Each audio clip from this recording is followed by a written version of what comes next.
बेखायनो दुलाराय बर' फरायसा आफादाव जायफ्रा दा लिडारशिप लादों बिसोर सानना नायफिन दिनै प्रमद बर'आ गावनि पलिटिकेल इन्टारेस्टनि थाखाय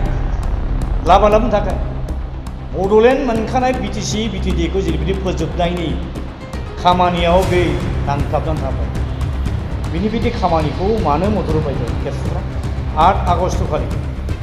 जन्तर मन्तराव जानाय जोंनि मेगा डेमनस्ट्रेसनाव साफा सानै मानसिफ्रा आउट अफ फ्रास्ट्रेसन इमोसनजों एबसुनि सोमोन्दै सोंखारिनाय माखासे बाथ्रा बुङो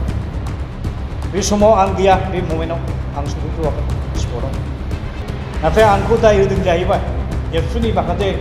जिल्ला कमिटिनि मानसि पार्टिकुलार नलबारि डिस्ट्रिक्ट एबसुनि मानसि आंखौ ओरैबायदि सिगिबावदों जे 7 दिननि गेजेराव आं जुदि गावसोर खुसि जाथावथाव एक्सप्लेनेसन होनो हायाब्ला आंखौ खर'आव केस होगोन सोरलै बिसोर बहानि दुगा मारा बिसोर आंहा मा दाय दं बहाय आं बायदि मानसि जाय एबसुनि आफादगिरि जाबोदों एडभाइजार जाबोदों जेनेरेल सेक्रेटारि जाबोदों एबसुनि बिबान बाननानै आंनि लेखा फरायनाया आद्रा जादों आं बायदि मानसिनि मुसुखा सावदों आं बायदि मानसिनि फट' गाफ्लेदों नोंस्रा जे गोबां माखासे दाय दस गोरोन्थि मावफ्लांबाय रेक्टिफाइ खालाम इन्ट्रस्पेक्ट बिजिरना नाय फै बड'लेण्ड मुभमेन्ट जुरिफिननायाव बाहागो लाफै जों वेलकाम खालामो क'क्राझारनि प्रेस क्लाबाव लेंथुमनाय खौरां मेलाव बाहागो लानो फैनाय गोबां बड' निउज पर्टेल चेनेलनि थान्दै नोंथांमोनखौ सिगाङाव गोसो गोरबोजों बरायग्रोबाय नोंथांमोननि चेनेलफोरनि गेजेरजों दुलाराय बुहुमनि बर' फिसाफोरनिसिम आं मोनसे खौरां दैथायहरनो आं सानदों बे खौराङानो जाबाय आलादा बड'लेण्ड हादोरखौ जुदि फैगौ बोसोरबा 10 बोसोरनि गेजेराव जुदि जोङो गमामायैनो दानानै लानो हामाराब्ला बर' हारि हिसाबै बे बुहुमाव थांनानै थानो हानाया मस्थ' गोब्राब जानोसै बिनि थाखायनो आथिखालनि गिथाव बाथाव गिलु बालु राजखान्थियारि बिथिंनिफ्राय जागायनानै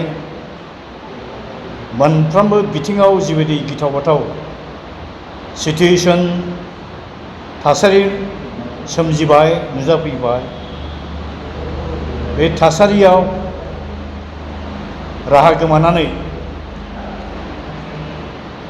बर'फोरनि गेजेरनि मोनबा आफाद Bodo' national students union all India Bodo' people's national league for Bodoland statehood Bodoland जनजाति सुरक्षा मंच बड' राइटार एकाडेमि आरो उदालगुरि जिल्लानि सिटिजेन्स राइट्स मुभमेन्ट कमिटिनिफ्राय आलादा हादरनि सोमावसारनायखौ भारतनि राजथावनि दिल्ली महानगरीयाव थानाय जन्तर मन्तराव आगष्टनि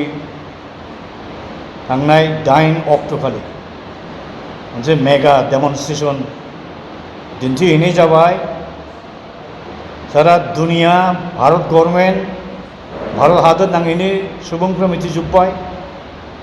आरो बे एखे दिनावनो भारतनि गाहाय मन्त्रि नरेन्द्र मदि नखर बिफाननि मन्त्रि अमित शाह गोदानैसो देरहानाय सायख'जानाय भारतनि राष्ट्रपति द्रौपदी मुर्मु बिथांमोननो जों मोनबा आफादनि मोनसे जइन्ट मेम'रेन्डामखौ गथायहैनाय जाबाय बेनि उनाव आथिखालनि सेन्ट्रेल गभर्नमेन्टनि सासे केबिनेट मन्त्रि रामदास आठवाले बिथांनोबो बे जइन्ट मेम'रेन्डामनि गांसे कपिखौ हैनाय जाबाय थांनाय 10 आगस्ट खालि आरो बिथांखौ जों खावलायदों जे आलादा बड'लेण्ड हादोर मोनाब्ला बर' हारिया बे आसामाव बा बुहुमाव थांनाया मस्थ' गोब्राब जाबाय बेखायनो बड'लेण्ड इस्युनि सायाव सावरायनो सुजुग मोननाय बायदि भारतनि प्रधान मन्त्रि आरो नखर मन्त्रि बिथांमोननिफ्राय नोंथाङा फिक्स टाइम एपइन्टमेन्ट लानानै जोंनो होदो होनना जों खावलायदों बिथाङा नाजागोन होननानै जों मिजिंथि होदों आरो थांनाय 12 आगस्ट खालि आं आथिखालनि इउनियन हम सेक्रेटारि बिथां अजय कुमार भल्लाखौ लोगो हमनानै मेम'रेन्डामनि कपिखौ गथायबोदों आरो 5 मिनिट समय आं बिथांजों सावरायबोदों बिथांखौ आं खावलायदों जे एन्टायारलि बड'लेण्ड स्टेटहुड इस्युनि सायाव फ्रेश पलिटिकेल डायलग स्टार्ट खालामनायनि प्रसेसखौ नोंथाङा एक्सपेडाइट खालाम जुरिजेनदो होननानै आं बिथांखौ खावलायो आरो बिथाङा नायनो होननानै बुंदों पेसेन्ट हियारिं होदों जों जथेस्थ' आशाबादि जों जुदि मुभमेन्टखौ गोख्रोंनिफ्राय गोख्रोंसिम लांबाय थानो हायोब्ला सम्भब कयेक मासनि उनावनो भारत गभर्नमेन्टआ जोंजों सावरायनायनि बेबस्थाखौ लागोन जोंखौ लिंहरगोन बेयाव जों जथेस्थ' आशाबादि बेखायनो दुलाराय बुहुमनि बर' फिसाफोरखौ जायखि जिखि आफादाव आथिखालाव थाया मानो बयनिसिमबो जोंनि गुरै खावलायनाय बे जुरिफिननाय बड'लेण्ड सुबुं सोमावसारनाय समाव गाव गावनि राजखान्थियारि आफादनि फिल'सफि इडिय'ल'जि बे डिफारेन्सखौ जाल्दा गारजोबनानै जयैनो बे सोमावसारनायाव बाहागो लानांगौ आरो बेनिफ्राय बे सोमावसारनायखौ गोख्रोंनिफ्राय गोख्रोंसिन खालामनानै गभर्नमेन्टनि एटेनसन जों ड्र' खालामनो हानांगौ आरो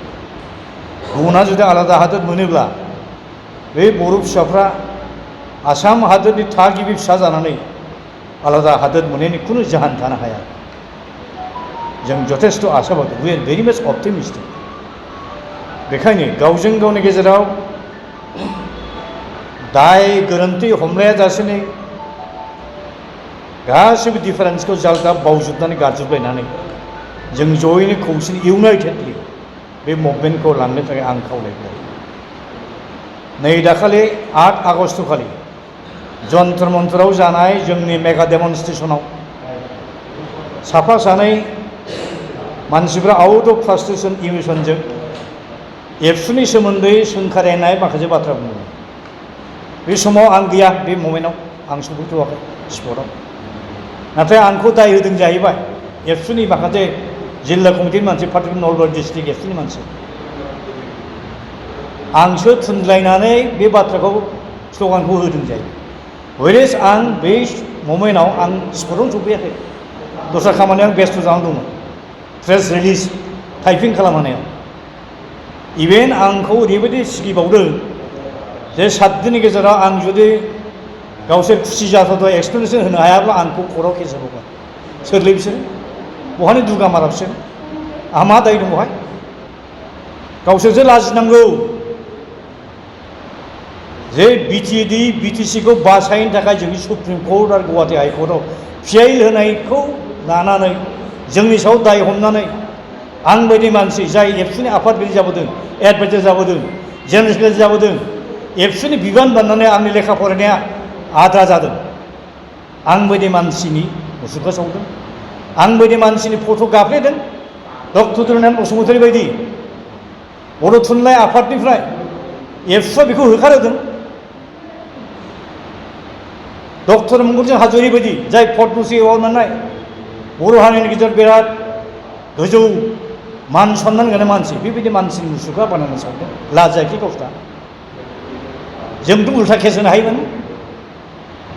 जों गासिबो बिसोर सानस्लाबनो हायियाव आउट अफ इमोसन फ्रास्ट्रेसन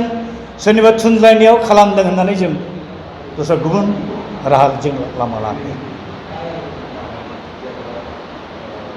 नोंस्रा जे गोबां माखासे दाय दस गोरोन्थि मावफ्लांबाय रेक्टिफाइ खालाम इन्ट्रस्पेक्ट बिजिरना नाय जों नांगौ रायजो राजाखौ बुंनानै नोंसोरखौ जों निमाहा होगोन बेखायनो दुलाराय बर' फरायसा आफादाव जायफ्रा दा लिडारशिप लादों बिसोर सानना नायफिन दिनै प्रमद बर'आ गावनि पलिटिकेल इन्टारेस्टनि थाखाय लाबा लाबोनो थाखाय बड'लेण्ड मोनखानाय बिटिसि बिटिडिखौ जेरैबायदि फोजोबनायनि खामानियाव बे नांथाबनानै थाबाय बिनि बिदि खामानिखौ मानो मदद होबाय दं एबसुफ्रा नोंसोर निउट्रेल जाना निउट्रेल जा फै बड'लेण्ड मुभमेन्ट जुरिफिननायाव बाहागो लाफै जों वेलकाम खालामो दा आंनि आटमस्ट आपिला बेनो रावनिबो सायाव जों दाय गोरोन्थि हमलायनानै समय खाथायनायनि बे समय नङा लाब गैया जा जालांबाय गोदान चेप्टार जुरिफिननि गोदान साननाय गोदान सान्थौ गोदान सानस्रि गोदान स्पिरिट गोदान स्ट्रेटेजिजों जों आवगायलाङो सेपारेट स्टेट बड'लेण्डखौ फैगौ बोसोरबा 10 बोसोरनि गेजेराव जों आदाय खालामगोन आरो जों जयैनो खौसेनि इउनाइटेडलि जुदि जुजिलाङोब्ला हायोमा दं दा जोंनि दाबिया गासै मोनब्रै एक नम्बर दाबिया आलादा बड'लेण्ड हादोर सोरजिनांगौ 2 नम्बर दाबिया कार्बि आंलंनि बर' कसारि नर्थ कसारिनि बर' कसारिफोरखौ सेडुल ट्राइब हिल्सनि स्टेटास थाबैनो होनांगौ बिएलपि जों एख' खालामनाय समाव 8 नम्बर दफाया बेखौ सोदोंमोन नाथाय 17 बोसोर बारलांसेयावबो बे दफाखौ दाबोनो मावफुंनाय जायाखै बेखायनो बे दफाखौ मावफुंनांगौ होननानै जों भारत गभर्नमेन्टखौ नारसिनगासिनो आरो मोनसे दाबिया जाहैबाय जे साउथ बेंकआव